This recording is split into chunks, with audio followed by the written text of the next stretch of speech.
chosen. Witness the fate of this world. Behold, the one shall herald its coming. Wrathion, Warcraft hikayesinde anti-hero diyebileceğimiz karakterlerden biri. Çünkü Azeroth'u korumak için iyi karakterlerin kolay kolay yapmayacağı şeyleri yaptı. Bazen abartı, bazen hiç kabul edilemeyecek şeylerdi bunlar ama amacı her zaman babasının mirasının gölgesinden kurtularak temiz bir siyah ejderha olduğunu herkese kanıtlamaktı. Fakat işte malum Dragonflight sırasında Aberos'u gördük ve Nelthari'nin Void ile nasıl iç içe olduğunu iyice anladık ve gözlerimiz belki de tekrar Wrathion'a çevrildi. Şimdi bu videoda Wrathion'un hikayesine detaylıca girmeyeceğim. Başka videoya kalsın. Ama Wrathion konusunda bilmeniz gereken şey gerçekleri bizden gizlemek konusunda gayet tecrübeli birisi oldu. Bunun en önemli ve bilinen örneği de aslında bize söylediği yalanlardan biri. Kendisi bize Azeroth üzerindeki tek temiz, yani Old God'ların etkisi altında kalmamış siyah ejderha olduğunu söylemişti. Wrathion hatta bu bahaneyle Azeroth üzerindeki siyah ejderhaları öldürüp kendisini gelecekte kuracağı Black Dragonflight'ın lideri ilan etmişti. Ancak Legion sırasında öğrendik ki Abyss'in de Old God Corruption'ından kurtulan siyah ejderhalardan biriymiş. Ayrıca Mist of Pandaria sırasında kendisine özel bir organizasyon da kurmuştu. Blacktar'ın ajanları, yani Wrathion'un emrinde her yerde gözü olarak kullanabileceği sayısız ajanı var. Wrathion, Enzot'un en büyük iki saldırısından biri, yani Kataklizm sırasında doğdu. Kataklizm Expansion ile Deathwing yenilmiş olsa da End Time Dungeon'ında görmüştük ki Old God'lar ne olursa olsun Deathwing'den zaten kurtulacaklardı. Ama işte belki de Deathwing'in yenilmesi de Enzot'un işine yaramıştır. Enzot'un yenilgiden zafer çıkarma uzmanı olduğundan çokça bahsetmiştik ve şu videoda bahsettiğimiz gibi Kataklizmin sonunda kazanmış olsak da aslında aspektlerin güçlerini kaybetmelerinin ardından yaşanan olaylar Old God'lara ve Enzot'a yaradı. Kataklizm sonrası yaşananları zincirleme reaksiyon gibi düşünmeniz lazım bu yüzden. Garrosh, Mist of Pandaria'nın sonunda yakalanıp yargılanmaya başlandı. Fakat daha sonra Wrathion'un yardımıyla alternatif Delenor'a kaçarak Iron Horde'u kurdu. Ancak bu Iron Horde, Burning Legion eline düşerek Gul'dan aracılığıyla Legion'ın 3. ve en büyük istilasını başlattı. Bu istila sırasında Varian ve Triumph Orden'i kaybettik. Legion, Xavius'u Emerald Nightmare'ı güçlendirmesi ve dikkatimizi dağıtması için kullandı. Biz Emerald Nightmare'e girip bu Corruption'ı güya temizlemiş olsak da rüyanın kalbinde daha önce bahsettiğimiz gibi bir Void çiçeği kaldı ve hala orada. Belki de Azeroth'un World Soul'unu çok yakın bir yerde duruyor. Biz daha sonra Battle for Azeroth sırasında o çiçeği çantamıza attık ama gördük ki Void o çiçek sayesinde Emerald Dream'in kalbine saldırabilmiş. Legion sırasında ayrıca Ysera ve Vorjin'i de kaybettik. Ysera her ne kadar hikayeye tekrar katılmış olsa da aspektlerin yokluğunda Emerald Dream aslında yıllarca çok savunmasız kaldı. Vorjin öldüğü için de Sylvanas Warchief oldu. Legion'ın sonunda Argus'a gittik. Argus'ta adı Shadows of Argus.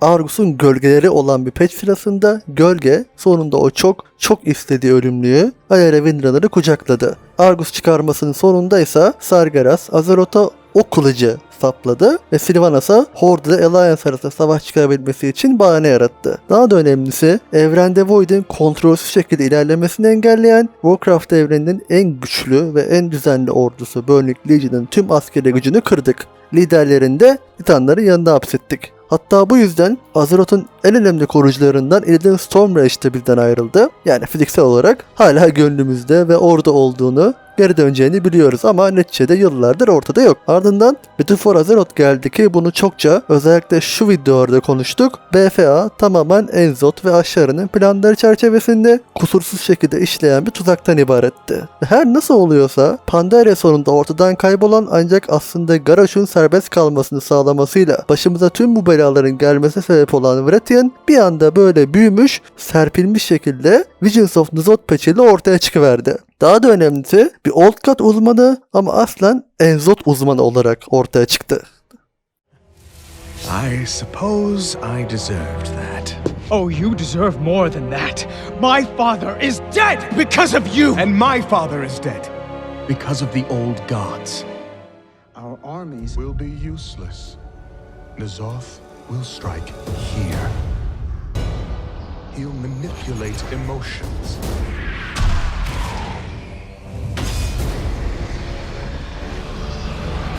You won't be able to trust your senses. Your memories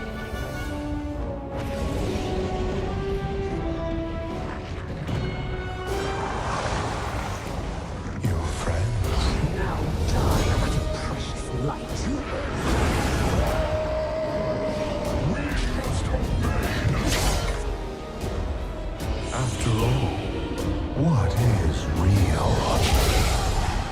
It seems that you are able to withstand the visions for longer than before.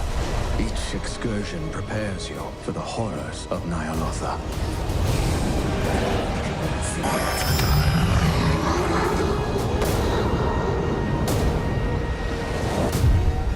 Don't you see, old friend? It's already begun. Yani Rathian gayet kendinden emin bir şekilde bize Enzot'un tarzını, neler yapacağını, nasıl saldıracağını detaylıca anlattı. Daha sonra çok uzun bir görev serisi yaptık ve bu görevler sırasında Enzot'un bizden önce ele geçirdiği Uldum ve Pandarya'daki Titan seslerini kurtardık. Veya Enzot onları bize bıraktı. Yorumu size kalmış. Bu görev serisinde artık iyice ayyuka çıkan ve belki de hepimizi kıllandıran şey Rathian'ın Enzot'tan askerlik arkadaşı gibi bahsetmesi ve Nyalota'ya dair de ciddi anlamda bilgi sahibi olmasıydı.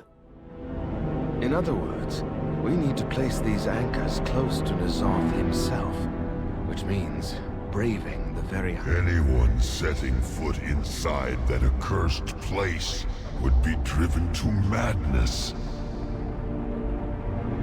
There is always a way. The rest of you see to the forge. Leave the prop. I didn't know what you have up your sleeve, lad. But all right. Let's fire it up.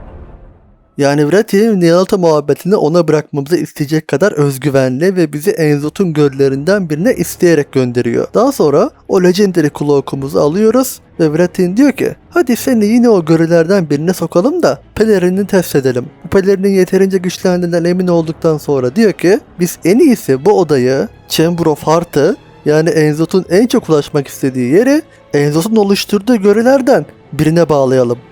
Driven mad by N'Zoth's whispers, Thrall believes that the elements warn him of a disaster that only the old god can prevent. Now all of Orgrimmar drinks the blood of N'Zoth, twisting the Horde into a frenzied war machine. Is the Stormwind City, a bastion of the Holy Light, now fallen to the void, a staging ground for N'Zoth's armies. Obeying the whispers in her mind, Illyria Windrunner forces all to submit to the old god or be purged. Evet, Rathian bize Chamber of Heart'ın içerisinden Enzot'un zihnine bağlıyor. Biz de bu korkunç görülere bir bakış atıp geri geliyoruz. Fakat sonrasında The sleeping city awakens. The Black Empire reborn. We're under attack! Protect the chamber! The final truth given form. Behold, Nyalotha.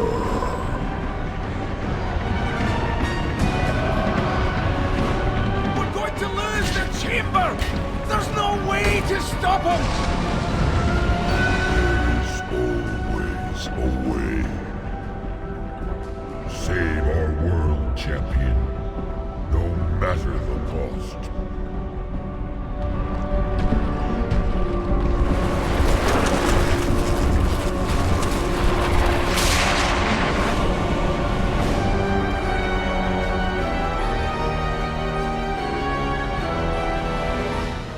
yani Rathian ne tesadüftür ki bizim gerçekliğimizi doğrudan Nyalotha'ya bağladı ve bunu Chamber of Heart'ın içinden yaptı. Daha sonra Nyalotha'ya girdik ve daha girer girmez karşımıza Rathian çıktı.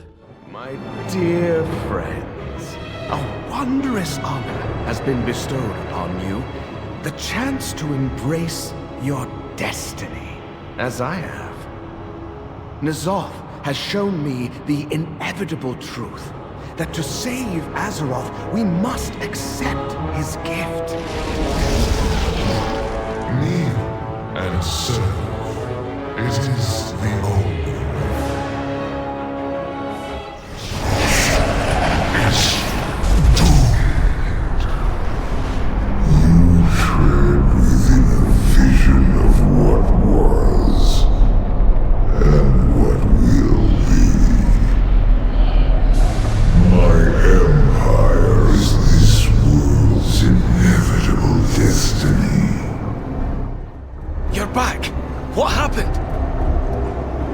I learned that it doesn't take much for my friends to believe I betrayed them. Champions, that vision was as much for me as it was for you.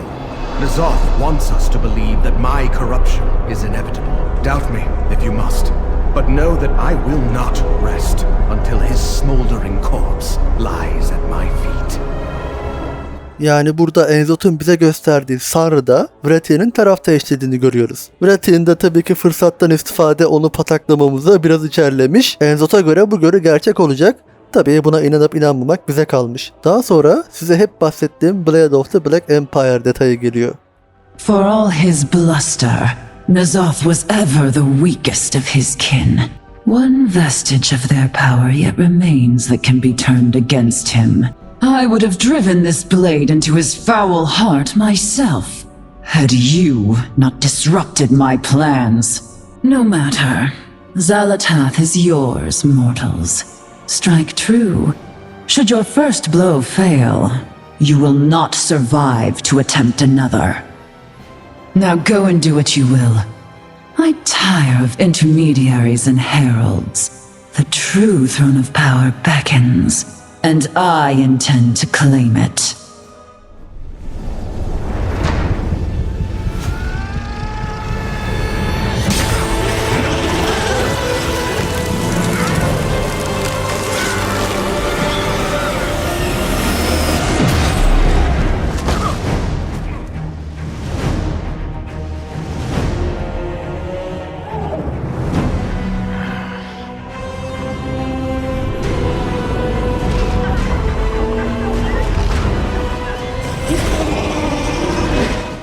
Evet, şu ana dek sayısız kere söylediğimiz şeyin üzerinden hızlıca geçelim.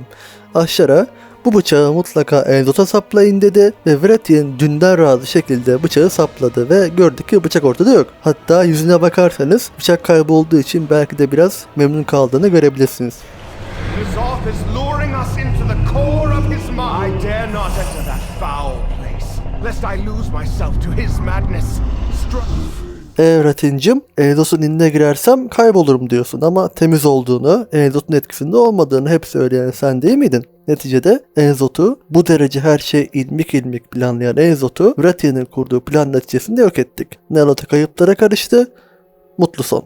Bir önceki videoda tekrar vurguladığım gibi gerek Aleyra'nın şüphesi, gerek Enzot'un hediyesini alan NPC'lerin inançlarını yitirmemeye çalışmaları bize bazı şeylerin göründüğü gibi olamayabileceğini fısıldıyordu. Ayrıca Battle for Azeroth sırasında öğrendik ki Vrathian Dragon Eyes'ı yıllardır arıyormuş ve Dragon aspektlerde güçlerini geri kazanma arayışındalarmış.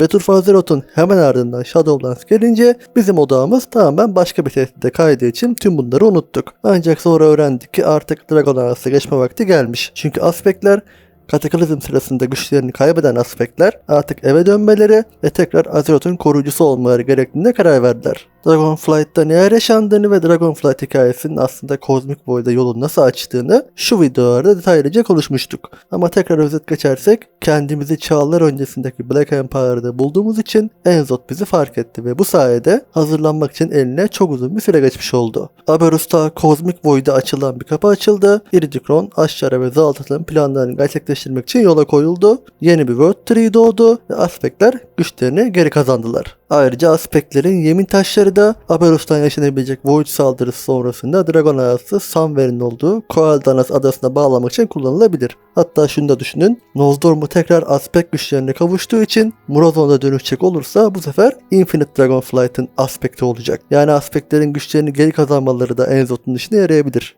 Şunu diyebilirsiniz, peki Vrathian bu kadar tehlikeli biri ise niye Embers of Neltarion boyunca aptal gibi davrandı? Sorunun cevabı burada aslında. Dikkat dağıtmak, dikkati kendi üzerinden almak için rol yapmış olabilir. Şöyle düşünün, Vrathian 8.3 sırasında bir anda Old God uzmanı ve Enzot'un askerlik arkadaşı gibi ortaya çıkınca herkes kıllandı. Ne oluyor lan dedik ama şimdi görüyorum ki Dragonflight'ın ardından çoğu kişi Vrathian'ı pek ciddiye almamaya başladı. Bu da Enzot'un amacına ulaştığını gösteriyor bence. Yani göreceğiniz üzere Wrathion bilerek ya da bilmeyerek Kataklizm'den beri Old Katların ama özellikle Enzot'un planını tıkır tıkır işlemesini sağlamış. Burada hemen bu teorinin sahibine hakkını verelim. Ya beni biliyorsunuz, kimsenin teorisini kendimmiş gibi paylaşamam. Lore konuşmayı sevdiğim kişilerden biri bu teoriyle gelmişti ki aslında onun teorisinin temelinde de Dragonflight dahil olmak üzere Kataklizm'den beri yaşanan her şeyin Enzot'un isteğine göre şekillendiği yatıyor. Ben de açıkçası bu teoriyi kendi teorimle kusursuz bir şekilde birleştirebileceğimi fark ettim. Wrathion'ın doğrudan ya da dolaylı olarak yol açtığı tüm bu olaylar Void'in ve bence özellikle Enzot'un gözünü diktiği, çok istediği bir ölümlünün, özel bir ölümlünün sonunda karanlığa düşmesini sağlayacak. Alera Windrunner. Dragonflight'ta yaşanan olayların ardından Zlatath'ın karşısına çıkmak zorunda kalacak ve olaylar benim tahmin ettiğim gibi gerçekleşirse Alera aşağıya yolu açmakta kalmayacak, Enzot'a çok güçlü bir ölümlü bedeni de sağlamış olacak. A Thousand Years of War sırasında gördüğü gerçekleri Enzot'un da görecek olmasını katmıyorum bile böyle durumda. Son olarak geçen videoda bahsetmeyi unuttuğum Difficulty'yi de buraya katalım. Enzot'un bunu bize seçilmişlerine söylediğini hatırlatayım. Those who defy me believe you will side with them. Your betrayal will be glorious. Tüm bunların üzerine yaklaşık bir yıldır bu kanalda geliştirdiğimiz teoriyi artık iyice toparlayalım. Bence World Soul Saga'nın ana kötüsü ne Ashara, ne Zalatath, ne de Iridikron olacak. İnsanların öldü gitti dediği, Blizzard'ın unutturmaya çalıştığı Enzot, eğer Chris Metzel'in dediği gibi Legion ve BFA'daki hikayeyi baz alacaklarsa World Soul Saga'nın sürpriz ana koçusu olacak. Enzot aynı iddia ettiği gibi Azeroth'un gerçek efendisi, kralı olacak. Peki şimdi böyle baktığımızda Azeroth'un gerçek kralı Enzot ve kuracağı imparatorluk. Bu imparatorluğun kraliçesi, lady'si, prensi ve son olarak seçilmişleri ama aslen köleleri. İşte World Soul Saga'nın gerçek kötüsü Enzot ve planı. Burada Zalatath olur mu? O konuda hala emin değilim çünkü içimden bize Zalatath aslen Void Lord'ların elçisi olduğu için ve bence Enzot Azeroth'un kendisine kalmasını isteyeceği için Zalatath'tan kurtulur diye düşünüyorum. Ashara zaten bıçağı bize verdiği için bence hala Enzot'a bağlı olduğunu gösterdi. Neticede Azeroth ona kalacak. Kardeşlerin diriterim bilemem ama işini bitirmek için belki onları da yanına alır. Bunun The Last Titan'a nasıl bağlanabileceğini başka bir videoda detaylıca konuşuruz. Ama son olarak şunu söyleyeyim. Enzot gerçekten unutulmuş durumda ve bir anda bu saganın Sauron olarak karşımıza çıkabilir. Çünkü Nialta'ya tekrar girmek bana açıkçası bu hissiyatı verdi ve belki hatırlarsanız Enzot'un o müthiş ölüm sinematiğinin aslında Yüzüklerin Efendisi'nde Sauron'un yok olduğu sahneden esinlenilmiş olabileceği konuşulmuştu zamanında. Blizzard belki de gerçekten bunu vurgulamıştır. Belki de yani World of Warcraft'ın Sauron'u Enzot olacaktır. Evet, bugünkü teorimiz buydu. Wrathion'un bize ihanet etme ihtimali öyle Amerika'yı yeniden keşfetmelik bir durum değil. Gayet mümkün. Yani 10 kişiden 8'ine sorsanız Wrathion'a güvenmediğini söyler. Ben bu videoda hem bu arkadaşın teorisini kendimce detaylandırmak ve kendi teorimle birleştirmek hem de Wrathion'un aslında Kataklizm'den beri nasıl yaramazlıklar yaptığını özetlemek istedim. Umarım hem teori hem de video hoşunuza gitmiştir. Video altına teoriyle ilgili yorumlarınızı bekliyorum. İzlediğiniz için sağ olun. Bir sonraki videoya kadar saygılar, sevgiler.